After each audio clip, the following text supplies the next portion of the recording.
AI bisa dikatakan sebuah monster yang ganas, yang merampas semuanya. Kerjaan, seni, semuanya diambil sama AI. Ya, in the future, we don't need any computer science student.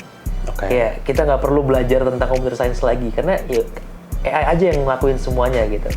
Responsibility-nya untuk computer science students itu juga bukan develop doang sekarang, tapi juga the keeper of the monster, which is AI gitu. Iya. Gitu.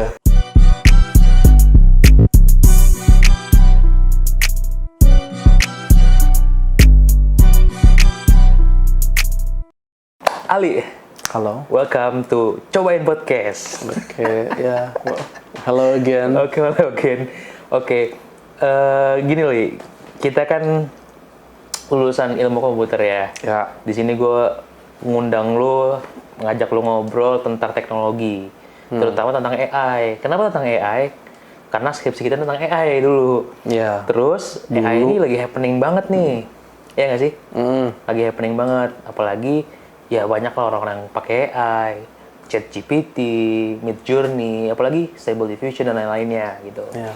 Nah, di sini tuh gue tertarik di segi humanity-nya, atau di bagian kayak AI itu menggantikan pekerjaan manusia, AI itu menghancurkan pekerjaan manusia dan lain-lainnya kayak gitu. Sebenarnya gue tertariknya di situ sih. Nah, terus gue tuh dulu pengen jadi digital artist. Digital artist itu orang yang gambar di digital. Nah, gue sampai beli kursusnya, gue beli pentap sampai 2 pentap, yang satu dari Indonesia, satu dari Dubai. Lanjut. Akhirnya nggak kepake karena setelah gue lihat AI muncul lah tuh kayak Stable Diffusion, DALL-E, terus Midjourney. Itu kayak kok gampang banget ya buat gambar kayak gini, ngapain gue harus belajar gambar lagi gitu loh. Dan akhirnya itu muncul tuh di forum-forum seni, ya kan, kayak DeviantArt gitu-gitu, yang sampai bikin petisi untuk say no with AI art dan lain-lain kayak gitu kan. Karena saking sempurnanya gambarnya, dan sempurna gambar itu bisa dibuat dalam waktu yang sangat singkat gitu loh. Ya, nah itu yang membuat kayak kok gitu ya AI gitu loh. Nah itu yang jadi permasalahan sama seniman-seniman di seluruh dunia juga mungkin. Nah ini gue bahas dari segi kreativitas sama dari segi kemanusiaannya gitu. Jadi kayak AI itu sebenarnya apa sih menurut lo gitu? Oke. Nah itu kan tadi banyak ya yang tentang masalah AI lah yang bisa membuat seni atau artwork generatif yang cepat dan lebih baik daripada beberapa artis gitu. Nah dari situ sih di masa sekarang AI masih baru. Nah, kecerdasan buatan itu atau AI udah dari lama ada, ya kan? Tapi sekarang itu lagi nge-booming dari beberapa tahun terakhir, generative AI, seperti yang tadi bilang, untuk seni dan lain-lain, untuk musik pun sekarang, video, untuk gambar, graphic design. Even kita buat website, buat game itu bisa dari satu komen doang kan? Ya gitu kan, jadi banyak gitu yang sekarang lagi booming buat generatif dan juga teks AI seperti ChatGPT, Bard, Grok dan lain-lainnya kan. Iya. Tapi sekarang itu masih masa AI yang kita baru belajar cara adaptasi dengan AI, masih di masa-masa awalnya. Nah jadi sekarang itu kita mempunyai banyak masalah dengan AI. Relationship kita dengan AI itu sekarang lagi buruk. Soalnya banyak yang reject AI, ada banyak yang terima AI, sampai apapun di segala kehidupannya pakai AI gitu. Mau digarin sampai yang tahu ada Humane Pin gitu. Humane yang untuk AI assistant, walaupun belum matang tapi udah mau dijual-jual gitu. Iya kan? Yang lama mikirnya. Iya. Walaupun akurat tapi lama mikirnya. Iya, gitu kan. Nah, jadi mungkin beberapa masalah dan concern-nya ya kan, untuk apalagi yang dari segi kreativitasnya itu untuk sekarang sebenarnya mungkin Will setuju, untuk sekarang AI memang merasanya agak kosong gitu ya kan. Walaupun iya sih, gue ngerasain sih sebagai seniman ya. Sebagai orang yang suka desain, suka gambar, ketika gue ngegenerate pakai AI dan gue gambar sendiri, itu kayak kok ada yang kurang nih dari gambar AI ini gitu. Dan Iya. kelihatan tuh stylenya sama semua. Pasti kita bisa nebak ini AI nih, bukan gambar orang nih. Iya nggak sih? Kalau kita lihat gambar bagus banget gitu kan misalnya, terus kita bisa nebak ini pasti AI, bukan gambar orang. Karena saking sempurnanya gambar itu, dan mungkin yang jadi concern gue bukan itunya, tapi nggak adanya perasaan dalam AI itu gitu loh. Ya nggak sih? Sebagai seniman kan kita ketika menggambar itu kan kita pasti ngasih perasaan ke gambar itu kan. Iya. Ketika mungkin contohnya gini lah, misalnya kayak make children sad, mungkin misalnya kayak gitu, kayak di di Midjourney gitu kan, keluarlah gambar orang nangis, ada anak kecil nangis. Nah kita nggak bisa ngerasain feel sedihnya, karena emang ya nggak ada rasa, nggak ada rasanya, nggak ada feelnya gitu. Iya. Iya nggak sih?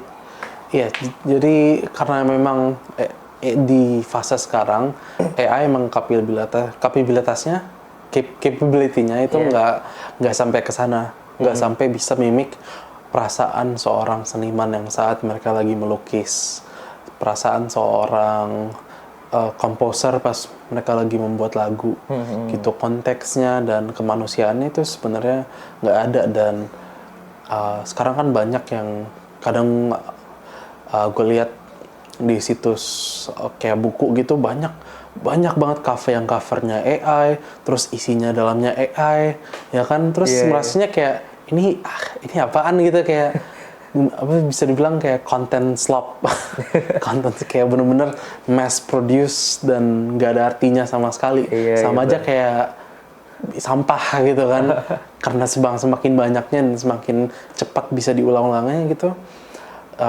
Dan kalau di real life juga tahu kan yang Willy Wonka exhibition itu. Iya gue tahu. Ya kan, yang apa semuanya pakai AI, hasilnya kacau banget kan, karena itu over reliance kepada AI. Hasilnya seperti itu, kayak kacau lah ya kan. Tapi sebenarnya masalahnya bukan di situ. Soalnya di fase sekarang, walaupun belum bisa mimic human emotion, siapa bilang di 5 tahun kemudian, 7 tahun kemudian, 10 tahun kemudian bisa mimic human emotion secara sempurna. Ya kan? Soalnya advancement-nya cepat sekali. Jadi AI itu bisa ngerasain perasaan kita ya? Bisa, gimana ya? Algoritmnya bisa merasakan. Oke, jadi lebih kayak, lu tau film Her nggak sih? Iya. Nah itu favorit film gue juga tuh, dimana AI itu bisa memahami kita. Kayak misalnya kita tuh suka yang kayak gini, suka yang kayak gitu. Jadi ceritanya tuh ada cowok yang susah untuk nyari cewek. Tapi gara-gara ada AI perempuan itu dan AI itu bisa mengerti perasaan dia, akhirnya dia jatuh cinta pada AI, ya nggak sih? Ya. Nah itu mungkin akan terjadi nanti di masa depannya. Kalau dalam sisi cinta itu nggak tahu ya seberapa cepat. Iya kan, feelings kan. Feelings ya. Tapi untuk segi seni daripada seniman, ya kemungkinan besar dari gimana advancement-nya AI sekarang, dari setahun 2 tahun yang lalu AI nggak bisa bikin wajah orang, masih inget nggak ya? Iya, wajahnya masih hancur, iya, bener. tapi sekarang bisa lebih manusia yang kelihatannya real, ya kan? Dan 2 tahun lalu sekarang bisa aja kelihatan emotion yang benar-benar real, seni yang benar-benar kelihatan manusianya. Nah, jadi apakah itu masa depan yang kita ingin dapatkan atau enggak? Sebenarnya itu pekerjaan kita sekarang untuk ngedictate masa depan kita dan relationship kita dengan AI itu seperti apa. Ya kan? AI bisa menjadi sebuah helper, tools ya buat sebagai tools untuk para seniman, untuk pada orang-orang gitu. Mungkin nggak cuma seniman, dari segi semua profesi ya. Iya. Jadi itu sih pentingnya persepsi kita untuk AI, relationship yang kita ingin develop dengan AI, apakah itu menjadi monster itu atau menjadi tools dan pembantu itu. Oke. Dan kalau kita ingin memang incarkan masa depan yang AI menjadi support system, menjadi tools yang kita pakai, kita butuh rules dan regulations dan batasan untuk AI dipakainya untuk apa saja. Dan rules seperti etika pemakaian, rules seperti training data didapatkannya dari mana, harus transparan dan realistis, nggak merampas hak orang-orang. Soalnya untuk sekarang itu masih dipertanyakan. Kadang Iya. AI dapat Data dari mana? training datanya Iya. dari mana? Ya, kan? Copyrightnya juga nggak terlalu jelas kan, karena dia ngambil data dari mana aja. Ya, Nggak peduli dari seluruh dunia lah dia ngambil datanya lah. Bahkan muka-muka kita pun termasuk data ini kan. bisa bilang yes. Iya. Ya, Terus gini Li, gue tuh sempet ada concern gini Li, yang pernyataannya CEO Nvidia tentang ya in the future we don't need any computer science student. Oke. Kayak kita nggak perlu belajar tentang computer science lagi karena ya, AI aja yang ngelakuin semuanya gitu. What do you think? Menurut gue itu gue nggak setuju sih dengan pernyataan itu, karena mungkin gue ambil analogi petani ya kan. Iya. Analogi sebuah petani yang petani sekarang mereka mempunyai mesin yang bisa melakukan pekerjaan petani secara cepat, secara large scale ya kan. Dan tetapi petani itu masih dibutuhkan di mana-mana. Ya kan, petani masih menjadi seorang yang atau pekerjaan yang harus ada. Yang harus ada ya kan. Even petani itu dari awal abad awal dulu juga. Mungkin di first job manusia petani kali. Petani, peternak gitu-gitu ya. Petani, peternak, pemburu gitu ya. Iya, pemburu. Itu first job dari manusia itu, dan sampai sekarang itu masih ada gitu. Iya, dari semakin advancement untuk agriculture ya kan, dari roda, dari kerbau, pakai kuda lah, pakai irrigation lah, pakai mesin, semuanya advancement ini petani masih selalu ada ya kan. Iya. Ilmu petani masih ada. Jadi walaupun kita nanti melakukan advancement dari kemana-mana ke AI gitu, menurut aku ilmu seorang computer science engineer atau student itu masih dibutuhkan.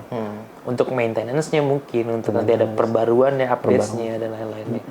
That's the Iya, tapi itu sih kayak balik lagi ke sana, sekarang responsibility-nya untuk computer science students itu juga bukan develop doang sekarang, tapi juga gimana ya? Jadi bisa dibilang the keeper of the monster, which is AI gitu. Iya. Gitu. Oke, gue setuju sih Iya, kayak. Kan yang ngerti ilmunya kita, istilahnya kita yang ngerti seluk-beluk dari binatang buas itu gitu loh. Binatang buas itu kan AI gitu kan. Kita yang ngerti cara ngontrol, kita yang ngerti cara bikinnya, kita yang ngerti cara untuk mengendalikannya gitu. Kalau nggak ada anak-anak computer science ya udah mungkin akan tidak terkendali gitu kan. Bisa dibilang kita di sebuah circus, terus kita sebagai ring leadernya dan ada macan atau harimau yang lompat-lompat itu, dan kita harus pakai cambuk gitu biar dia. Jadi buat teman-teman yang di luar sana yang anak-anak computer science, kita ini adalah seorang penjaga, seorang keeper dari sebuah monster yang mungkin mengerikan ya Lia. Tapi sebenarnya kita juga mempunyai tanggung jawab untuk memastikan bahwa tidak menjadi makhluk yang lebih ganas dan mengerikan itu, tapi mengubahnya menjadi makhluk yang membantu kita, yang menjadi support system kita, yang menjadi tools untuk kita, dan bukan makhluk yang merampas hak dan kemanusiaan kita. Oke.